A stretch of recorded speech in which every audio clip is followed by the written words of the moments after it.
जिसमें स्वयं सर्वेश्वर भगवान श्री कृष्ण विराजमान थे। और उस पवित्रता का क्या वर्णन करना, जहां साक्षात धर्मराज विराजमान है वहां अपवित्रता का प्रवेश नहीं हो सकता। लेकिन यज्ञ की पूर्णता नहीं हुई थी। यज्ञ की पूर्णता सुपच वाल्मीकि के चरण धोकर रसोई में पवाने से हुई थी। स्वयं भगवान श्री कृष्ण चंद्रजू ने ऐसा आदेश किया था, जिन्होंने स्वयं गीता जी में कहा चातुर्वर्णम मया सृष्टा गुण कर्म विभागशः। लेकिन यदि वो भगवद अनुरागी है तो चातुर्वर्णम मया सृष्टा का सिद्धांत नहीं लागू होगा। भगवान व्यासदेव जी कह रहे अहो वत्स पचतो गरीयान यद जिभ्यागे वर्तते नाम तुभ्यम। यदि राधा राधा कृष्ण कृष्ण जिभ्या से निकल रहा है, वो चांडाल भी है तो उसका चरणामृत लेके पीना चाहिए। इसलिए हरिराम व्यास जी कहते हैं व्यास मिठाई विप्र की तामे लागे आग, वृंदावन की स्वपच की जूठन खाइए मांग। व्यास रसिक तेई बड़े ब्रजते अनत न जाए, वृंदावन की स्वपच लो जूठन मांगे खाएं।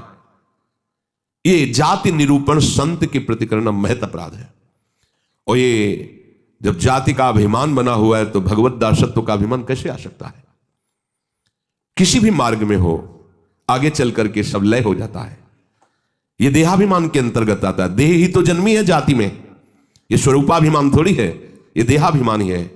इसलिए वैष्णव के सबके एक ही गोत्र है, अच्युत गोत्र। अपने सब रसिकों के एक ही गोत्र है, हरिवंश गोत्र।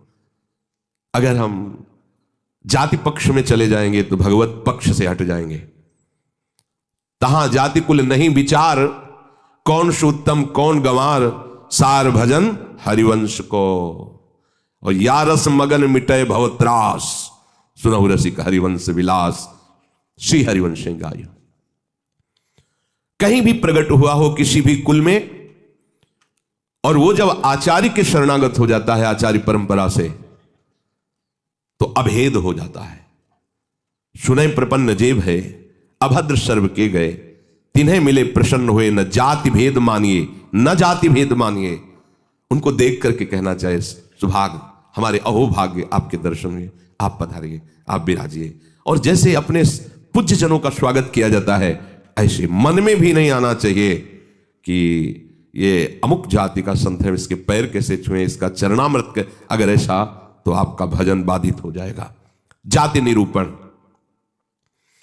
यही गलती हो गई थी दंडकारण्य के ऋषियों से श्री माता सबरी के प्रति। एक तो स्त्री जाति और दूसरी भीलनी। कैसे हम महाब्रह्म ऋषियों के बीच में बड़े बड़े कीड़ा पड़ गए थे, सरोवर के जल का प्रयोग नहीं कर सकते थे, सब अशांत थे। और भगवान श्री राम ने माता सबरी को सौभाग्य दिया ऐसा जो ब्रह्म ऋषियों को भी नहीं मिला। इसलिए कभी किसी संत के जाति निरूपण न करें। ये बिल्कुल देखो, हम सब प्रभु के अंश हैं। कर्म के अनुसार शरीर में आए, कर्म के अनुसार कुल में जन्मे, लेकिन हमको लेके थोड़ी बैठना है। हमको तो अपने प्रीतम के पास जाना है। हम ये कुल कर्म को लेके, जाति धर्म को लेकर के, शरीर को लेकर बैठे रहेंगे तो अगला जन्म निश्चित हो जाएगा। हमें प्रभु के पास जाना है। जो ही ये बात सोचकर आगे बढ़े तो आप केवल प्रभु के हो गए, खत्म खेल। बस सृष्टि चक्र के खेल के लिए है चातुर्वर्णम। भगवत मार्ग में जे ही आरूढ़ हुए तो वो शरीर राग हटा, भगवत अंश हो। जितने ब्रह्मा जी पवित्र हैं उतने तुम्हारा स्वरूप पवित्र है। जो भगवान शंकर का स्वरूप है वही तुम्हारा स्वरूप है, स्वरूप में अंतर नहीं है।